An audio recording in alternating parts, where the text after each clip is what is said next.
Labas vakaras. Nuotaikos kaip visada įtemptos, bet mes tikime pergalę. Ir dabar turime rezultatus iš 4 apygardų. Atsiprašau, iš 6 apygardų, 4 pakol kas aš pirmauju. O Mario apygarda? O Mario apygarda dar mes neturim jokių žinių. Bet čia aišku, dar negalim daryti jokių prognozių, kadangi, pavyzdžiui, Baltijos apygarda yra 15 apylinkių. Turim tik 6 rezultatus.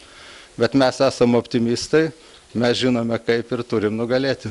O kaip manot, ar neturės įtakos 2 savaitės iš tikrųjų linksniuojamas jūsų partijos pavadinimas tokiam neigiamam kontekste?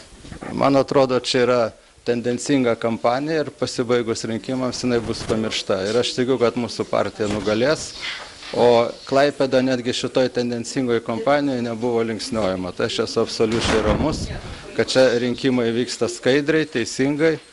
O paskui mes žiūrėsime, kaip jie bus suvedami, nes jau tam tikrų niuansų yra, kad gal kai kur gali būti ir netikslumų, bet dabar aš negaliu tiksliai pasakyti. Tai visose 3 apygardose Baltijos, Mario ir Pajūrio darbo partija turi laimėti? Būt geriausia, kad laimėtų 3, bet žiūrint realiai, bent 2 turim laimėti. Čia tikslas tas? Toks tikslas, taip. Nors aišku, tikslas yra 3, o realiai žiūrint 2 tikimės, bet nežinau kokiuose.